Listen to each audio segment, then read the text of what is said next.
స్నేహితులారా, మీరెప్పుడైనా ఆలోచించారా? మన జీవితంలో మనం చేసే ప్రతి చిన్న పని, మాట్లాడే ప్రతి మాట, మనసులో మెదిలే ప్రతి ఆలోచన ఇవన్నీ ఎక్కడ రికార్డ్ అవుతున్నాయి? ఎవరు నోట్ చేసుకుంటున్నారు? ఎవరైనా ఒక నోట్బుక్, పెన్సిల్ పట్టుకొని కృష్ణ ఈ రోజు 10 మంచి పనులు చేశాడు, 3 తప్పు పనులు చేశాడని రాస్తున్నారా? ఆ పనులకు లెక్క తీయడానికి ఆకాశంలో ఏదైనా ఆఫీస్ ఉందా? ఈ ప్రశ్నకు మన హిందూ ధర్మం, వేదాలు, పురాణాలు అందించిన సమాధానం అద్భుతం. సైన్స్ కూడా ఇంకా పూర్తిగా వివరించలేని ఒక అల్టిమేట్ డేటా రికార్డింగ్ సిస్టమ్ గురించి చెబుతున్నాయి. ఈ రోజు మన కర్మల రికార్డింగ్ వెనుక ఉన్న ఆధ్యాత్మిక, యోగిక, తాత్విక మరియు సూక్ష్మ శాస్త్ర రహస్యాన్ని అత్యంత వివరంగా తెలుసుకుందాం. ఈ వీడియో దయచేసి చివరి వరకు చూడండి. నమ్మండి, ఇది కేవలం పురాణ కథ కాదు, మీ సొంత జీవిత రహస్యం. మనం సాధారణంగా అనుకుంటాం కర్మ అంటే పని అని, కానీ కర్మ అంటే కేవలం పని మాత్రమే కాదు, క్రియ, వాక్కు మరియు భావం, ఈ మూడింటి కలయికే కర్మ. మనం ఒక పేదవాడికి సహాయం చేశామనుకుందాం, బయట ప్రపంచానికి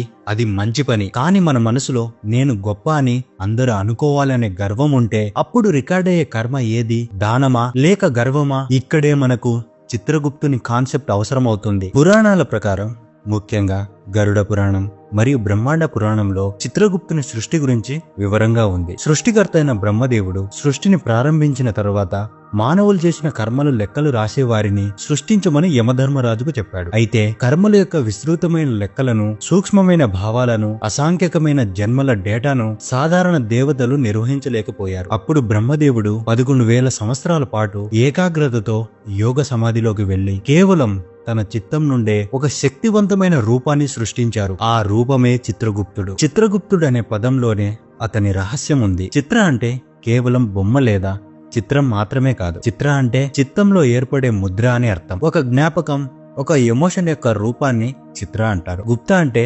రహస్యంగా దాగి ఉన్నా అని అర్థం. చిత్రగుప్తుడు అంటే మన చిత్తంలో దాగి ఉన్న కర్మల యొక్క ముద్రలను, రికార్డులను చూసేవాడు అని అర్థం. ఆయన యముడికి సహాయకుడు మాత్రమే కాదు, యముడు న్యాయాన్ని అమలు చేసే ఎగ్జిక్యూటివ్ పవర్ అయితే చిత్రగుప్తుడు ఆ న్యాయానికి ఆధారమైన డేటా అనలిస్ట్. ఇది కాగితంపై రికార్డు కాదు, మన ఆత్మలోని హార్డ్ డిస్క్ కు యాక్సెస్. మీరు యోగా, వేదాంత శాస్త్రాలను అధ్యయనం చేస్తే మన కర్మలు ఎలా రికార్డ్ అవుతాయో స్పష్టంగా తెలుస్తుంది. మనిషి కేవలం ఈ స్థూల శరీరం మాత్రమే కాదు, మనం 3 శరీరాల సంపుటి. మొదటిగా స్థూల శరీరం అంటే ద గ్రాస్ బాడీ. మీరు చూస్తున్న ఈ శరీరం ఒక వాహనం. మీరు ఇక్కడ మంచి చేసినా చెడు చేసినా రికార్డ్ అయ్యేది ఈ శరీరంలో కాదు. రెండవది సూక్ష్మ శరీరం, ద సెటిల్ బాడీ. ఇదే అసలైన రికార్డింగ్ స్టూడియో. మన మనస్సు, మన భావోద్వేగాలు మరియు మన గత జన్మల నుండి తెచ్చుకున్న వాసనలు అన్నీ ఇక్కడే ఉంటాయి. మీరు ఒక వ్యక్తి గురించి చెడుగా ఆలోచించినప్పుడు ఆ నెగటివ్ వైబ్రేషన్స్ ఈ సూక్ష్మ శరీరంలో ఒక ముద్రలాగా రికార్డ్ అవుతుంది. ఈ సూక్ష్మ శరీరమే మరణాంతరం ఆత్మతో పాటు ప్రయాణిస్తుంది. మూడవది కారణ శరీరం, ద క్యాజువల్ బాడీ. ఇది అన్నిటికీ మూలం. దీన్ని ఆత్మ యొక్క మూల మెమొరీ బ్యాంక్ అనవచ్చు. మన అసాంఖ్యక జన్మల యొక్క సంచిత కర్మ అంతా ఇక్కడే నిల్వ ఉంటుంది. ఒక కంప్యూటర్ లో ఆపరేటింగ్ సిస్టమ్ ఎలాగో మనకు ఇది అలాగే. ఇది మారదు, కేవలం డేటాను స్టోర్ చేస్తుంది. ముఖ్యమైన విషయం ఏమిటంటే కర్మ బయట రికార్డు కాదు, అది మీ స్వంత మనస్సు, ఆత్మ మెమొరీలో సెల్ఫ్ రిటైన్ డేటాగా ఉంటుంది. వేదాంతం, ముఖ్యంగా ఉపనిషత్తులు ఈ రికార్డింగ్ కు మనస్సే కారణమని చెబుతాయి. మనస్సేవ మనుష్యాణం కారణం బంధ మోక్షయోం. దీని అర్థం మనుషులకు బంధానికి మరియు మోక్షానికి కారణం వారి మనస్సు మాత్రమే. చిత్రగుప్తుడు అనే రూపకం మనకు ఏం చెబుతుందంటే ఈ విశ్వంలో ఉన్న ఒక కాస్మిక్ లా లేదా నియమం మన కర్మను రికార్డ్ చేయగలదు. ఆ నియమం పేరు చిత్తశక్తి. చిత్రగుప్తుడు అంటే మన చిత్తం. రికార్డింగ్ పెన్ అంటే సంస్కారం. రికార్డింగ్ బుక్ అంటే సూక్ష్మ శరీరం. మనం ఒక USB డ్రైవ్ లో డేటాని ఎలాగైతే కాపీ చేస్తామో మనం చేసే ప్రతి క్రియ మన చిత్తంపై ఒక సంస్కారం అనే ముద్రను వేస్తుంది. చిత్రగుప్తుడు మరణాంతరం ఈ ముద్రలను చదువుతాడు. స్నేహితులారా, మన కర్మ రికార్డింగ్ అనేది చాలా సంక్లిష్టమైన ట్రిపుల్ లేయర్డ్ సిస్టమ్. మీరు కేవలం ఒకరిని తిట్టారు అనుకుందాం, ఇది ఒక పని మాత్రమే కాదు, ఇది 3 రకాలుగా రికార్డ్ అవుతుంది. మొదటి లేయర్ భావం రికార్డ్ అవుతుంది. మీరు ఆ వ్యక్తిని తిట్టడానికి అసలు కారణం ఏమిటి? కోపం, ద్వేషం, అసూయ. కర్మ సిద్ధాంతంలో భావాన్ని కర్మకు మూల బీజం అంటారు. ఒక డాక్టర్ ఆపరేషన్ చేసి కత్తితో కోస్తే ఆ కర్మ వేరు, ఒక రౌడీ కత్తితో పొడిస్తే ఆ కర్మ వేరు. పని ఒకటే, కత్తితో కోయడం, కానీ భావం వేరు. మీరు నోటితో క్షమించు అన్నా మీ మనసులో తప్పు లేదు అనుకుంటే రికార్డ్ అయ్యేది ఆ నెగిటివ్ భావమే. అందుకే మనం ఎవరినైనా మోసం చేయొచ్చు గాని మన చిత్తాన్ని చెయ్యలేం. రెండవ లేయర్ క్రియా రికార్డ్ అవుతుంది. మీరు నిజంగా ఏ పని చేశారు? మాటల ద్వారా, లేదా రాయడం ద్వారా ఇబ్బంది పెట్టారా, నిజంగానే శారీరకంగా హింసించారా? ఈ వాక్కు మరియు కాయం అంటే బాడీ యాక్షన్ ద్వారా చేసిన కర్మ రికార్డ్ అవుతుంది. ఈ రెండవ లేయర్ ద్వారానే మనం బయట ప్రపంచంలో కర్మఫలాన్ని అనుభవిస్తాము. మూడవ లేయర్ ఫలానుభావం రికార్డ్ అవుతుంది. మీ కర్మ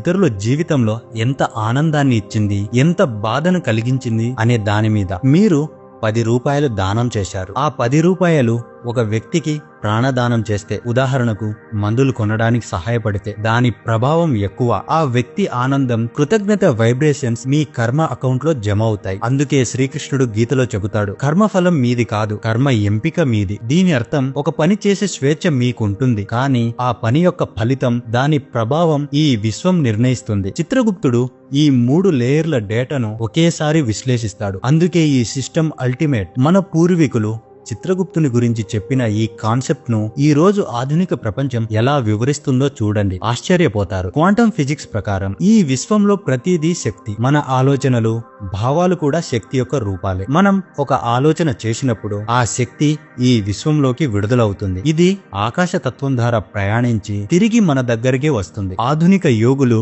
దీన్ని ఆకాశిక్ రికార్డ్స్ అని పిలుస్తారు. ఆకాశం అంటే కేవలం ఆకాశం కాదు, స్పేస్, శూన్యం. మన కర్మ ఆ శూన్యంలో రికార్డ్ అవుతున్న ఎనర్జీ ఇన్ఫర్మేషన్. మానవ మెదడు గురించి అధ్యయనం చేసే న్యూరో సైన్స్ ప్రకారం మనం పదే పదే చేసే పనులు, ఆలోచించే ఆలోచనలు మన మెదడులో కొత్త న్యూరల్ పాత్వేస్ సృష్టిస్తాయి. ఈ న్యూరల్ పాత్వేస్ మన అలవాట్లుగా, వాసనలుగా మారుతాయి. ఈ అలవాట్లే మరణాంతరం కూడా మన సూక్ష్మ శరీరంలోకి డేటా లాగా బదిలీ అవుతాయి. చిత్రగుప్తుడంటే ఆ దేవుడు కాదు, అది ఒక యూనివర్సల్ కాన్షియస్నెస్. మీరు చేస్తున్న ప్రతి కర్మను మీ సొంత చిత్తం సాక్షిగా రికార్డ్ చేసుకుంటుంది. ప్రతి వ్యక్తి ఒక బయోలాజికల్ బాడీ కాదు, ఒక వాకింగ్ డేటా క్లౌడ్. మన శరీరమే ఒక అద్భుతమైన కర్మ రికార్డింగ్ డివైస్. మరణాంతరం ఆత్మ శరీరమును విడిచిపెట్టిన తర్వాత చిత్రగుప్తుని పాత్ర చాలా కీలకమవుతుంది. ఇది ఒక కోర్ట్ రూమ్ డ్రామా కాదు, ఒక ఇంటెలిజెంట్ స్కానింగ్ ప్రాసెస్. ఆత్మ యొక్క సూక్ష్మ శరీరం యొక్క సంస్కారాలను, వాసనలను చిత్రగుప్తుడు స్కాన్ చేస్తాడు. సంచిత కర్మ,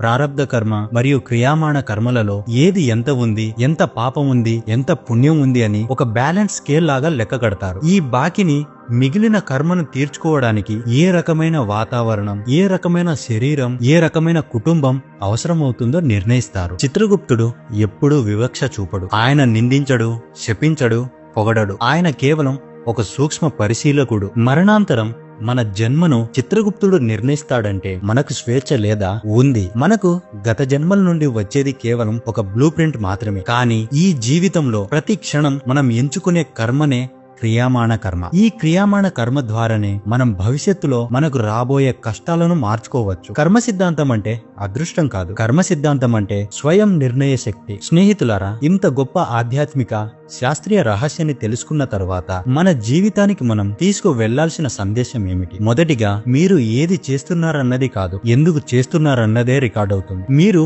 ఒక వ్యక్తికి ఉద్దేశపూర్వకంగా సహాయం చేస్తే ప్రేమ, దయ రికార్డ్ అవుతాయి. మీరు 10 మంచి పనులు చేసి గర్వపడితే ఆ గర్వం రికార్డ్ అవుతుంది. రెండవది, ఏం మాట్లాడారన్నది కాదు, ఎలా భావించారన్నది రికార్డ్ అవుతుంది. మీ నోటి మాటలకు మీ మనసులోని భావాలకు మధ్య వ్యత్యాసం ఉంటే మనసులోని భావానికి ఎక్కువ శక్తి ఉంటుంది. మీ భావం యొక్క వైబ్రేషన్ శక్తివంతమైనది. మూడవది, బయటి చిత్రం కాదు, లోపలి వైబ్రేషన్ రికార్డ్ అవుతుంది. మీరు బయటకు సంతోషంగా నవ్వుతున్నా లోపల విచారంగా ఉంటే రికార్డ్ అయ్యేది ఆ విచారం యొక్క ఎనర్జీ ముద్ర మాత్రమే. మీరు గతంలో చేసిన కర్మకు భయపడకండి. ఈ క్షణం మీరు ఎంచుకునే కర్మ మీ భవిష్యత్తును మార్చగల అల్టిమేట్ శక్తి. చిత్రగుప్తుడు మిమ్మల్ని గమనించడం లేదు, మీ సొంత చిత్తమే మీకు సాక్షి. మీ కర్మను రాసేవారు, ఆ కర్మను చేసేవారు, ఆ కర్మను లెక్కించేవారు, ఆ కర్మ నుండి విముక్తి పొందే అధికారం ఉన్నవారు మీరు మాత్రమే. స్నేహితులారా, మీరు ఏ శక్తి అయితే విశ్వంలోకి విడుదల చేస్తారో ఆ శక్తే తిరిగి మీ జీవితంగా రూపుదిద్దుకుంటుంది. అందుకే